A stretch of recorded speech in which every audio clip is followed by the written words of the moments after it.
Assalamualaikum warahmatullahi wabarakatuh. Perkenalkan, nama saya Dwi Fadli Maulana Sodik, NIM 22012053, kelas 4B KBG, jurusan Teknik Sipil, Politeknik Negeri Manado. Pada kesempatan kali ini saya akan membawakan presentasi mengenai entrepreneurship. Untuk kelanjutannya, mari simak video berikut ini. Mengidentifikasi dan menilai peluang bisnis. 1. Mengidentifikasi potensi pasar.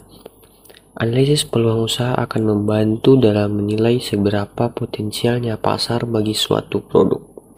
Hal ini memungkinkan para pelaku bisnis untuk memahami ukuran pasar, tingkat pertumbuhan, dan segmen pelanggan yang dapat dijangkau. 2. Mengukur keberlangsungan dan profitabilitas. Dengan menganalisis peluang usaha, para pelaku bisnis dapat mengevaluasi potensi keuntungan dari bisnis yang direncanakan.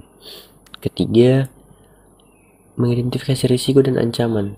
Melalui analisis peluang usaha, para pelaku bisnis dapat mengevaluasi risiko dan ancaman yang dapat mengganggu kesuksesan bisnis. 4. Menganalisis SWOT. Menganalisis kekuatan, kelemahan, peluang, dan ancaman SWOT dapat membantu para pelaku bisnis mengidentifikasi kekurangan dan kelebihan dalam bisnis mereka. Penelitian lapangan. Penelitian lapangan atau field research adalah jenis penelitian yang melibatkan pengumpulan data dan informasi secara langsung di lingkungan alaminya. Ini adalah metode pengumpulan data kualitatif yang tidak memerlukan pengetahuan mendalam tentang literatur. Penelitian lapangan dapat dilakukan dengan metode kualitatif seperti wawancara, pemetahan, dan pemantauan.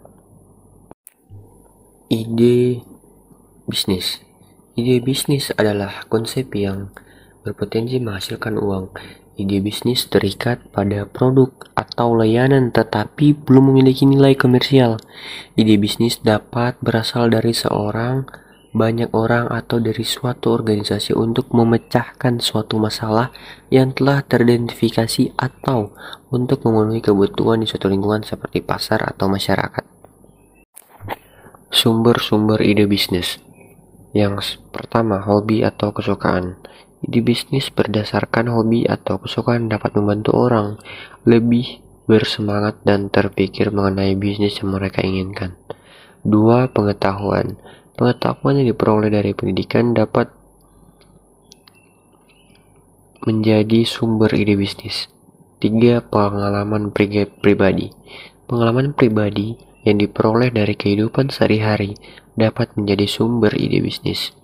4. Kreativitas. Kreativitas yang dapat ada dalam pikiran orang dapat menjadi sumber ide bisnis. Membangun ide bisnis. Membangun ide bisnis adalah penting karena ide bisnis adalah akar dari peluang usaha yang akan dibangun. Ide bisnis merupakan gagasan dapat menjadi peluang untuk memenuhi kebutuhan yang real di pasar dan juga menjadi peluang usaha. Ide bisnis dapat berasal dari berbagai sumber seperti hobi, keterampilan atau keahlian, pengamatan, pengalaman kerja, kesukaan, atau kegagalan bisnis yang dijalani orang lain, dan lain-lain. Menyaring ide dari hasil identifikasi. Cara menyaring ide bisnis dari hasil identifikasi dapat dilakukan melalui berbagai metode dan langkah berikut. Yang pertama, mengidentifikasi ide bisnis yang sesuai dengan minat dan hobi. Yang kedua, menganalisis pasar. Ketiga, menganalisis kompetitor. Keempat, menganalisis resiko. Oke teman-teman, mungkin berakhirlah sudah presentasi saya pada hari ini. Semoga materi yang saya bawakan tadi bisa bermanfaat untuk teman-teman sekalian. Terima kasih yang sudah menonton sampai habis. Nanti kita jumpa lagi.